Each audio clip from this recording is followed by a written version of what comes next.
Steelheart. When superheroes become... Steelheart, when superheroes become the villains. Part 1. Introduction. The Nightmare of Superpowers. Have you ever wondered what would happen if people with superpowers actually appeared? Would they become Captain America, saving the world with a smile? Or would they become the most ruthless tyrants in human history? In Brandon Sanderson's world, the answer is a terrifying no to the heroes. Welcome back to the channel. Today, we are stepping away from the worlds of metallic magic and high storms to enter the dark, metallic streets of New Kago in Wund. Steelheart. 10 years ago, a mysterious red star called Calamity appeared in the sky, granting extraordinary powers to random individuals. But there was a catch. These powers stripped away their humanity, turning them into ego-driven monsters. They are called epics. This is the story of the ordinary humans who decided to stop running and start hunting the broken gods. Part 2. The Core Plot. An Unfair Fight. 1. David Charleston's Vendetta. We meet David, a young man who survived a horrific massacre at a bank 10 years ago. It was there that he watched his father be murdered by Steelheart, the high epic who now rules New Kago. But David has a secret that no one else knows. He saw Steelheart bleed. Steelheart is believed to be invincible, a god among men.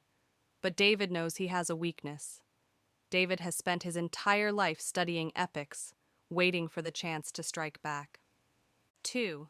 The Reckoners, Superhero Hunters. David manages to track down and infiltrate the Reckoners, a legendary underground resistance group dedicated to assassinating epics. Led by the mysterious and disciplined Prof, the group uses high-tech weaponry, intricate planning, and psychological warfare to take down beings that can move mountains. David must convince these hardened professionals that Steelheart, a man who can turn entire cities into steel, can actually be killed, even if it sounds like suicide. 3. New Kago, the City of Steel.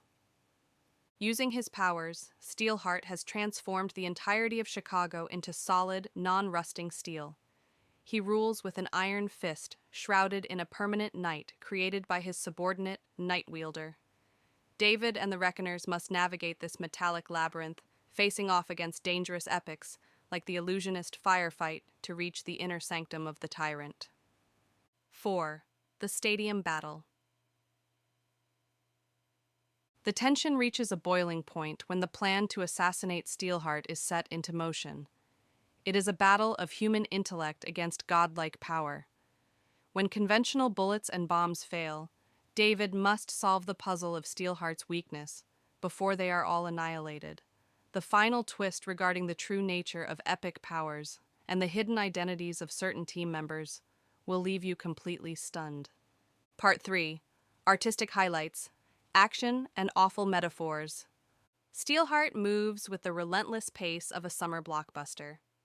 Sanderson's writing is sharp and visual, making the action sequences feel incredibly vivid.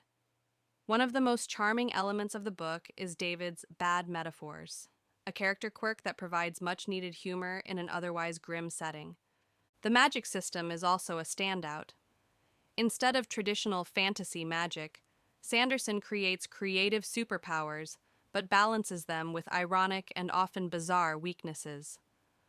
Watching the Reckoners, ordinary people with no powers, figure out these loopholes to take down gods is immensely satisfying. It turns the superhero genre on its head, making the underdog's struggle feel truly heroic. Part 4. Analysis and Reflection.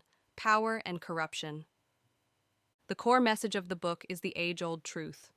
Absolute power corrupts absolutely. The story poses heavy questions about hope and self-reliance. Should we wait for a savior to drop from the sky, or must we save ourselves? David represents the power of persistence and the belief that no tyrant is perfect.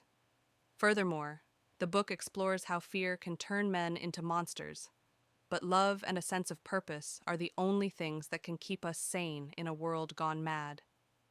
It's a story about the resilience of the human spirit when faced with the impossible. Part 5. Conclusion.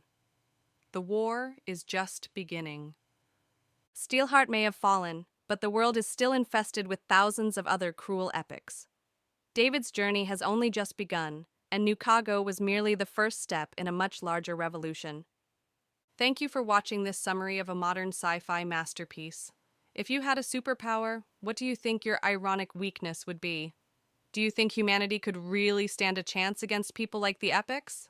Let us know in the comments. Don't forget to like and subscribe to follow the journey in the next volume. Firefight.